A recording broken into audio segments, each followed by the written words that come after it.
రేవంత్ రెడ్డి గాగా నేను మాటకారిని కాదు, కానీ మాట మీద నిలబడే వ్యక్తిని. అబద్ధాలతో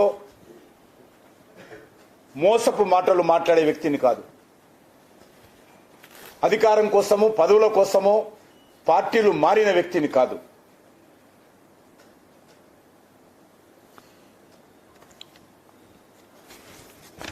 ఈరోజు నేను ఒకటే చివరగా మనవి చేస్తా ఉన్నాను.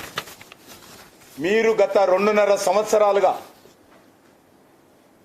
ఏదైతే గత శాసనసభ ఎన్నికల్లో మీరు తెలంగాణ ప్రజలకు హామీలు ఇచ్చారో వాటి మీద చర్చకు సిద్ధంగా ఉన్నారని అడుగుతా ఉన్నాను.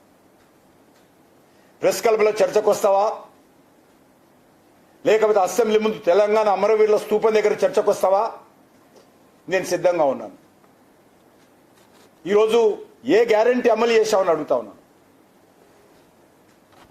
వచ్చినటువంటి మిగులు బడ్జెట్తో ఉన్నటువంటి తెలంగాణ రాష్ట్రాన్ని మరి ఈరోజు అప్పుల రాష్ట్రంగా మార్చారు.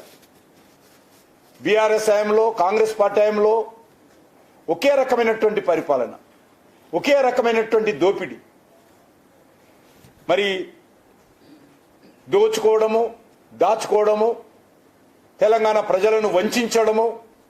ఈరోజు 2 పార్టీలు వాళ్ళు 10 సంవత్సరాలు చేశారు. 2.5 సంవత్సరాలుగా కాంగ్రెస్ పార్టీ రేవంత్ రెడ్డి చేస్తా ఉన్నాడు. తెలంగాణ ప్రజల బతుకులు మారా, ఏదో ఈ 2 సంవత్సరాల్లో మొత్తం తెలంగాణ అంతా బాగా అయిపోయింది అనేటువంటి విధంగా ఈరోజు రేవంత్ రెడ్డి వ్యవహరిస్తున్నాడు. దేంట్లో మారిందని అడుగుతా ఉన్నాను. భూముల అమ్మకంలో మారింది. టీఆర్ఎస్ లో ఉంటే ఇంకా ఆయన పెంచి పెద్ద చేశాడు. అవినీతిలో మారలా, అక్రమాలలో మారలే, అహంకారంలో మారలే, అబద్ధపు ప్రచారంలో మారలే, మోసం చేయడంలో మారలే, ప్రజలను మభ్యపెట్టడంలో మారలేదు. ఒకే రకమైనటువంటి పరిపాలన.